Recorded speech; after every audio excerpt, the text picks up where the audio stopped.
London-listed Kavango Resources is developing several key nickel, copper and rare earth assets focused entirely in mining-friendly Botswana in southern Africa. The group's flagship project is a huge north-south trending magnetic anomaly known as the Kalahari Suture Zone, where Kavango have recently identified a number of new magnetic bullseye targets. This week, the group announced the acquisition of the other 50% of Kanye Resources, which owns assets in the Kalahari Copper Belt and, of course, the Ditau Farms Rare Earths project. This former joint venture with Power Metal Resources has today been independently valued at $8 million. I'm joined today by CEO Ben Turney and Chief Ops Officer Brett Grist to tell us all about it. Gentlemen, good morning. Hi there, Alan. Good morning, Alan. Good morning. Good morning. This is exciting stuff. I mean, the Kanye Resources acquisition looks exceptional. You appear to have landed an asset which alone is now worth 2/3 of your current market capitalization. Well, I'm obviously going to say this, Alan, but this is a great deal for Kavango at this stage in the market. Now, I know one or two shareholders have had a few concerns over this, so I think it's really an opportunity today to set the record straight. This is why we put the valuation report out that we have. So to remind you, the headlines of the terms of the deal, we are going to issue 60 million shares at 3p a share. That's what we're actually buying Kanye for. Now, obviously, our share price is currently trading at around about just over 2p. We're up slightly on today's news, which is obviously excellent. But give or take, we're looking at a 50% premium for the transaction price for where we are today. Now, if you work on the basis of what the shares were worth when we closed the transaction, they were worth about £1.2 million. Or you could look at it at £1.8 million based on the 3p share. Now, of course, if we get back up to that 3p level, it means our stock has recovered by 50%, which obviously means we've then got momentum behind us, which is, at this stage of the market, exactly what we need. But in terms of the actual transaction value itself, Kanye, the valuation report that's been put together for us, we gave a very clear brief to provide a commercially robust but also quite conservative valuation. Basically, what we needed were numbers that we could then defend and we could use as the basis for future transactions that we might look to get into. Now, obviously, what that's meant is that the current value of Kanye, based on the US dollar exchange rate, is around about £7.2 million. So we've paid anywhere between a 50 to a 65% discount to the actual trading value. Now, of course, Power Metals have been a fantastic joint venture partner for us. We're very close with that company. We get on with them very well. So we've made sure that the deal has worked for them in the long run as well, and also reflects the current market conditions. So that's why we've put in place the warrants package that we have. So the warrants works for both parties. It gives Power and Power's shareholders additional upside when the Kavango share price eventually recovers as we make progress in the field. Brett's going to talk a bit about exactly where we're up to in the KCB at the moment. But what it also provides Kavango is, of course, at a premium to where we are. And again, this is so important, at a premium to where we are, a runway for quite significant financing in future. Now, we already have warrants that are in issue, but those warrants are spread among retail investors. And that's obviously potentially going to be very beneficial to the company, but we don't know, because at the end of the day, with the best will in the world and, retail investors is a bit like herding cats. You can't get people sort of to act collectively because, of course, people are trading their own books, which is exactly what, it's the right thing to do. But for us, the important thing now is that we've got a supportive strategic investor that's going to own about 15% of our business. If we ever come back to raise again in the future, Power, one of the clauses that's in the deal, Power wants the right to be able to stand their corner. So that potentially benefits us. But it also means with the warrant package that's now with Power from Kavango's perspective, we've got that block of warrants that's in a stable set of hands, who obviously is going to work to help the company develop in the future. So we think that side of the deal is, we're looking long term with this, how this is going to benefit us, because of course we are going to need financing to give our projects the attention that they deserve. Now, there are a number of other clauses in there as well. We have this sell-on clause, which I think there's been a bit of confusion about that. Then some shareholders have said, well, what happens if you make a big discovery in the KSZ? Will Power get a share of any proceeds there if you bring in a JV? Well, the simple answer to that is no, they won't, because at that point, of course, Power is a shareholder and they've got the warrants. So, of course, yes, they would benefit from any material upswing in our share price. But the sell-on clause is very explicit. It only relates to a sale of Kanye Resources. That doesn't include an IPO of Kanye. It's only if Kavango actually realises a gain. So if, and it's a big if, but if we do go down the route of IPOing Kanye in its own right, which is, something we've talked about in the past, it is a possibility once we develop the project further, that wouldn't trigger the sell-on clause. The sell-on clause would only be if somebody comes in with a big money offer for the deal at this stage or, in the near future. And at that point, obviously, Power would benefit. But again, from Kavango's point of view, if someone did come in with that sort of big money offer, that'd be phenomenal news for Kavango as well. So I think, again, it's a nicely balanced deal that preserves the upside for both companies and really sort of helps us move forward together in lockstep. And then the final element of the deal is, of course, this royalty. Now, we're comfortable with the royalty at this stage. It's a 1% royalty because what everybody needs to remember is that Power stepped into the breach at a time when Kavango really wasn't in great shape. So Power cornerstoned the April 2020 raise. This is when I first got involved with the company. That was down at 0.8 pence. We do need to remember that. Kavango really was on its knees at the time. No one really knew about the company. They couldn't really raise a bean in the market on their own. And Power stepped in, put together that financing that really did mark the turnaround, the beginning of the turnaround for Kavango. We then obviously got into the joint venture relationship. This was before I became a director. But the key thing that Power has enabled Kavango to do over the last couple of years, because they've been co-financing our efforts in the KCB and at Dittel, and it's also worth remembering that 80% of our field teams have been working up in the KCB, that's provided us with the finance, very important, crucial finance to develop those projects at the pace we've developed them, while also developing our flagship project, which you talked about at the start of this, which of course is the KSZ.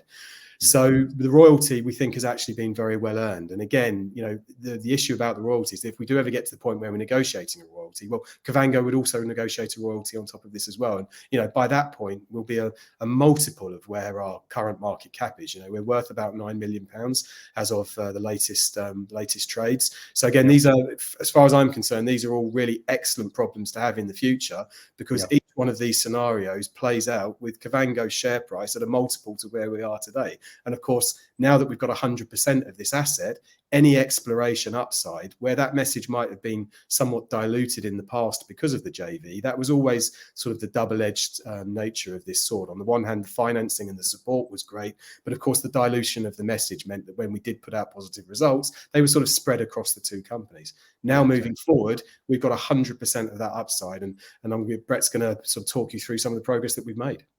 Excellent. Well, it's a really good deal for the company and for shareholders. So congratulations to the management team for that. But yes, as we say, Brett, you're going to provide us with an operational update. This was, of course, published last week, but let's please bring us up to date on the latest. Thank you, Alan. From a technical point of view, I'm really excited by Kavango's acquisition of 100% of Kanye.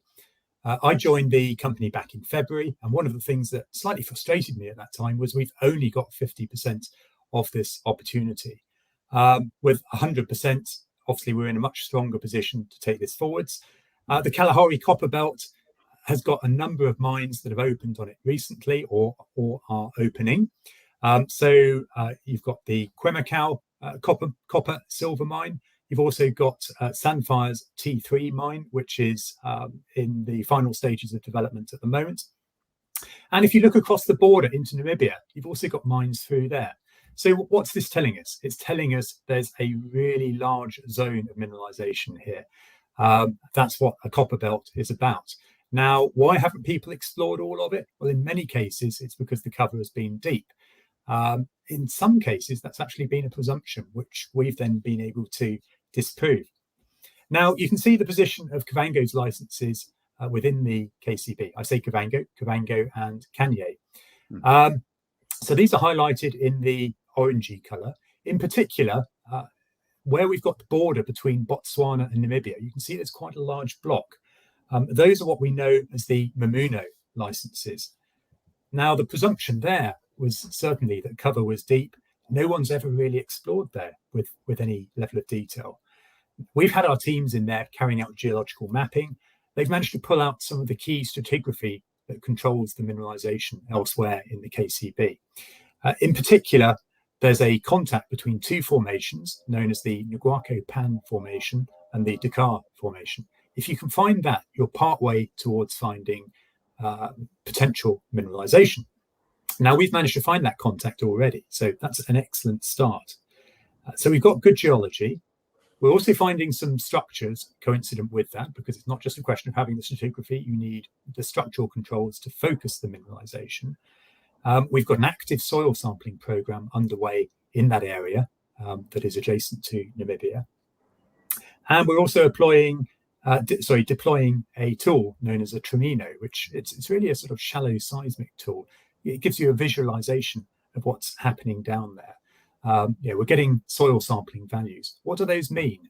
And the interpretation is quite nuanced. You need to understand the subsurface. You need to understand what we call the geomorphology.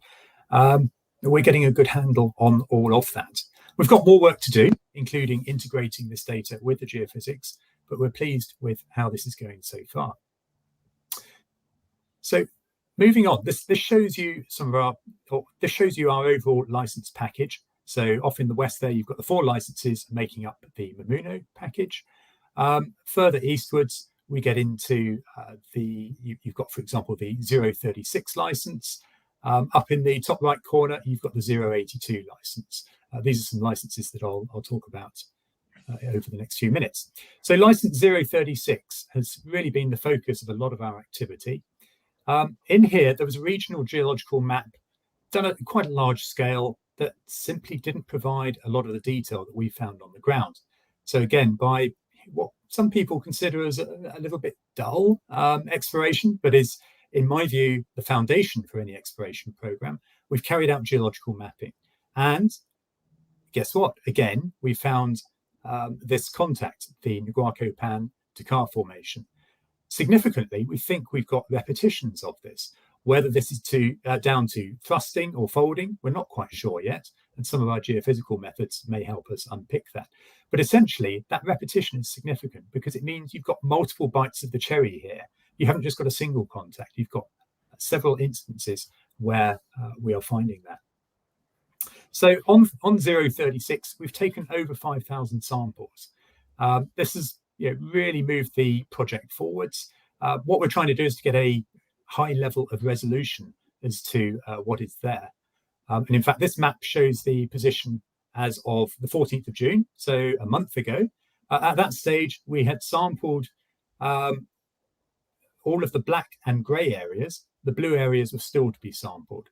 I can say that as of today, we're pretty close to completing this program. The samples are being analysed using a portable XRF unit. Now, care needs to be used with using something like that, but done in the right way, the advantage is it can give you really rapid turnaround, which then means you've got the data almost on a live basis to be able to say, well, hang on, we're getting something interesting there. Shall we extend our survey into that area? So what we've done is to bring in really the best standards in terms of applying laboratory standards, quality control measures, making sure that this data is of the highest quality we can achieve with that particular tool. And of course, it means we can do a really large scale program. So we are now at over 5,000 samples in this area. That's a tremendous amount of data, which is going to give us a very good view of really how the geochemistry is linking in with the geology that we've mapped. We can then integrate that with the geophysics, come up with a complete picture and a really targeted potential future drill program. Superb. So as well as this license, we are also obviously working on other licenses, and the plan is to expand this work into those licenses. This is not a sort of one-off exercise. The work that we're achieving here, we're learning lessons along the way, we're improving our techniques, and just the density of data we're gathering is it's going to be quite novel in this particular area. So, Brad, can you tell us about your interest in the LVR joint venture as well, please? Yes, so with LVR, we've got 2 licenses.